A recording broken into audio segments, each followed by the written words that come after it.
The 1-2. Swing and a miss, strike three. Dustin Richardson gets him with the high fastball and moves one away. Jackfish down to their final strike. Dustin Richardson trying to lock down the save. Here's the 1-2 pitch. And it's hit in the air, a little flare towards Mara. He runs over and makes the catch. And the Toronto Maple Leafs get the redemption against the Welland Jackfish. They win 6-4.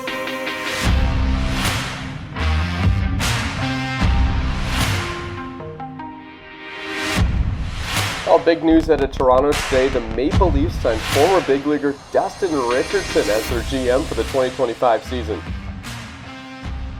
Oh, well, we've got a great guest today. This is episode 2 of Leafs Weekly. Thanks for tuning in. It's Dustin Richardson. He's joining me to chat about the Maple Leafs this season, and he's a great guy to talk to right now because Dustin Richardson has just been named the general manager of the Toronto Maple Leafs. And that does not mean Dustin Richardson is abandoning his duties on the mound for the Maple Leafs. He's still going to pitch this year as well, and he says he's feeling good. And that's something that I think Maple Leafs fans are really excited about because there's no one else in the Intercounty Baseball League that you'd want to have on your team more than Dustin Richardson. He's been dominant over his Intercounty Baseball League career. 159 strikeouts over 84 innings. And last year, in his age 40 season, he continued to be as dominant as ever. In 8 games, he did not allow an earned run. He was phenomenal, almost struck out 2 batters an inning, which has kind of been the standard over his career. And what a remarkable run in the Intercounty Baseball League we've seen from DR. All right, joined now by Dustin Richardson, the new general manager for the Toronto Maple Leafs, also pitcher and longtime Maple Leaf as well. Dustin, right off the bat, I just kind of want to get your reaction. You're now the GM of the Maple Leafs. What has that experience been like for you, and what's it kind of like being the GM? It's a new role. I got to be mindful of the fact that I'm still a player and I have relationships with these guys. So um, there's some tough decisions and some hurdles that you kind of got to go over a little bit with these guys. But I've been communicating with a lot of these guys and asking for their opinions as well. And um, it's kind of a small committee by committee on some of these decisions. But at the end of the day, it's I got to make the tough decision. Um, but I'm kind of enjoying it because the way I look at it, it's a new era of Leafs baseball coming in. We've made some changes, and I'm excited. Those changes I feel like are bringing a little bit of optimism in the Maple Leafs fan base as well. I know there was quite a bit of disappointment about just about how last year finished and not getting past the first round of the playoffs. Is that something that's kind of motivating the team and the ownership and yourself as well to be better this year and try and get back to the IBL finals like the Maple Leafs we knew over the last couple of years?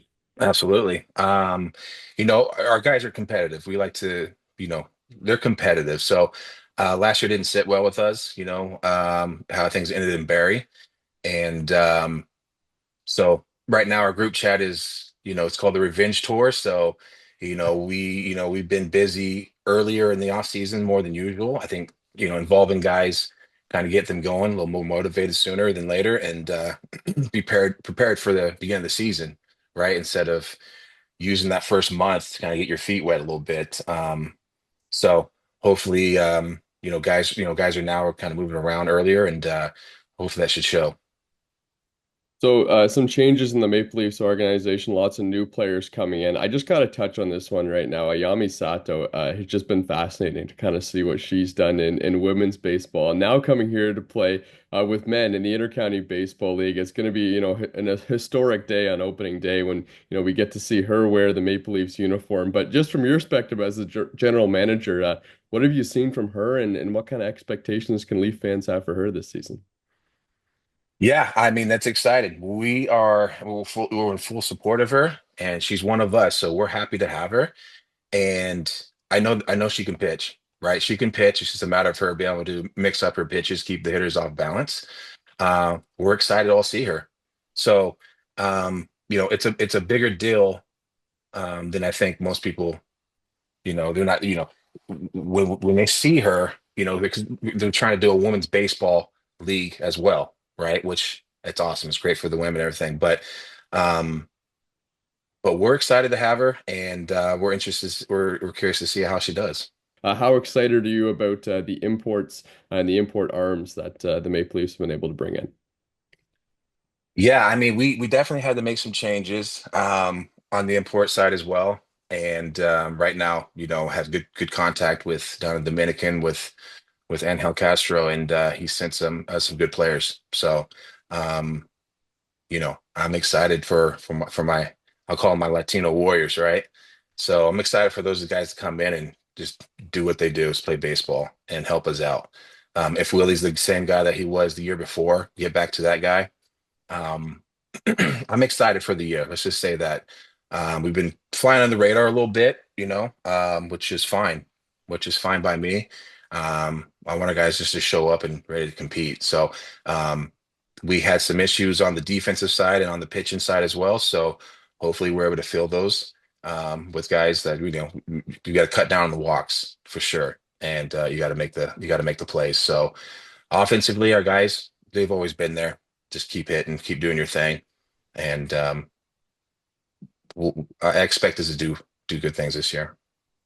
I know Maple Leafs fans, especially the Bushmen, were probably very upset that John Salazzo is now on the Hamilton Cardinals. But one of the guys that came from Hamilton that came back to the Maple Leafs is Dennis DeBanning. And I don't know how much Maple Leafs know about Dennis DeBanning, but we've seen him in a Hamilton Cardinal uniform really be good at the plate and provide some defense as well. What do you know about him and just what he's going to bring to the team this year?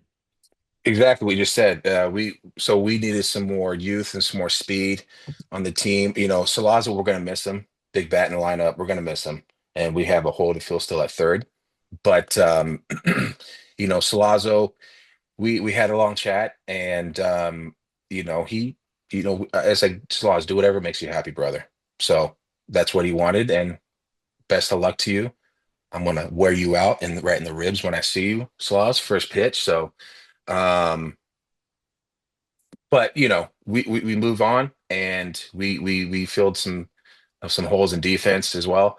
So the dynamic of the team is going to look, I think, different this year with some younger guys coming in, arm wise and position player wise.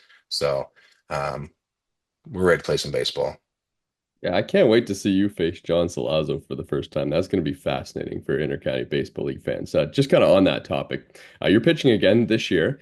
How are you feeling pitching wise, and just getting ready to get back on the mound for the Maple Leafs as well? So it's interesting. I've only been healthy, I think, one time in this league, and that was like the first year I first came in when Damon was here. Mhm. And then, all of a sudden I turned 40. So, and then everything started hurting. So, um, I've been hurt the last, always something, right? Back pain, knee pain, oblique injury in the playoffs against, Welland and then London. Um, so it's frustrating. So, um, we were able to do some things this year, change up the lift and routine, kind of get the knee good, the back better. Arm wise, it's fine. We're good. So this is the healthiest I've been. So I'm excited. I don't want to get too far ahead of myself, but we're looking to have more appearances here. Not just come in when certain situations. I'm going to come in at any given time, either to hold the lead down, or hold the score where it's at, and then let somebody else come in. We have arms now. We're deep enough to where we can do that, right? Um, so we're not just relying on one guy or two guys in the bullpen. So that's always been a concern, an issue. We have guys now we can bring in. Uh, I'm excited. I love this game, and I'm excited to see what we can do this year with the team that we're putting together right now. Which, by the way, I want to give a shout out to Anant. He has been fantastic.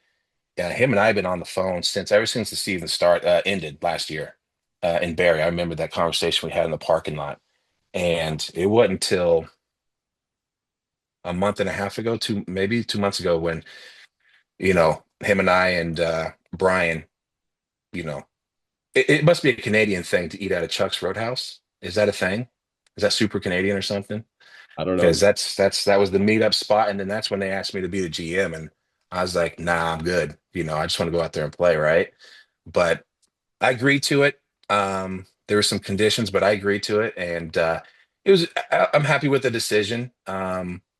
because, I'm going to be more vocal this year, um, and hopefully, make a few changes to where, mentally, um, guys kind of prepare for the game a little bit differently and how we show up and be ready to play.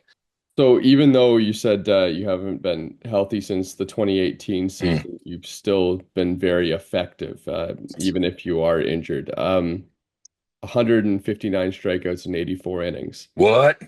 Yeah. How have you been Keep able? going. Yeah, that's what I got for you for now. What How was have that you number been able again? to be I don't know. so What was that effective? number again? I don't even know. What was it? Yeah, 159 strikeouts over 84 innings. Yeah. Was that going to put me on that top 50 IBL list that's been coming out? Was that going to put me? I don't know, maybe top 10. Huh? Top 10? I think so. Better be top three. What are you talking about? What is it about your fastball, Yeah. Dustin, that makes it so hard for hitters to hit? I don't know. I just grip it and rip it, man. I just throw it. So I don't know. It's just it's probably a lot of doing a lot of fundamentals. It starts with the fundamentals, right? First thing I do, like when I give lessons to pitchers, I don't change them. I just get them to understand their body and how to get to a powerful position when they're ready to deliver the baseball. I don't change their arm slots really too much. If there's some extra movement in their delivery that it's unnecessary, we try to eliminate that. But just getting to understand how they stay connected and to deliver a baseball, right? So for me was, I've anytime I speak on something, when I give, my opinion to someone and I'm giving lessons, I always tell the person, like, listen, I would never say anything to you that I have not experienced myself or went through. So, um, so just understand that I'm not just giving my, opinion on something. I want you to understand that I've been through this, right? So, um, I've tried it, I've failed with it, I've succeeded with it, right? So, and it's up to you. I want them to try things. You never know what's going to work, what's not going to work. So I get them to trust me. And then when they do that, right, and they feel something and it feels good, then they start getting confidence. And then the biggest thing is at the end of the day is repeating your delivery and then throwing strikes. That's it. If they can get them to have that mindset of like, I'm going to attack this hitter with every single pitch, and you having their misses much smaller, better misses, and then they go out there and compete, they realize pitching becomes a whole lot easier. Just as a GM and as a player on the Maple Leafs, before I let you go here, what are the expectations for the Maple Leafs this year? Where do you want to see this Maple Leafs team finish in the IBL? The question is that, Thomas, what do you think? With the ring, brother, with the ring, and that's where give kudos to Keith and Andreas. They're trying to bring a lot of more attention to the Leafs with the Ayami thing. I think it's great what they're doing. I wish the league, um, it'd be nice to see the league if they made an exemption to where they allow, each person to have a female lady, maybe. It's something to think about, Mr. Commissioner. Um, and not charge them an import spot. So, more inviting for that for them. So that'd be nice to see. Um, but overall, it's a good thing. So I expect us to I expect us to go out there and compete with the roster that we see right now that I'm looking at. We've made some improvements, I believe. Guys have bought in to what we're trying to do here. Veteran guys have bought in, and that's huge. When guys buy in, and then guys who do that, then think something special can happen from that, right? So, I'm looking for some of those good years out of the Justin Mars, the Jordan Castaldos, right? Some of those veteran players, and then those young guys do their part, right? With the speed and finding ways to get on. Pitchers coming in and attacking hitters. That's the mindset for these guys, and if that's something I'm gonna have to do, remind them, not say remind them every day, but that's the mindset I want them to have every time they go in there. And yeah, I mean, I expect guys to go out there and play with the chip on their damn shoulders. Dustin, May 11th, the home opener can't come soon enough. Can't wait to see you on the mound, and I can't wait to see the Toronto Maple Leafs this season. Thanks for doing this. Thanks, Thomas.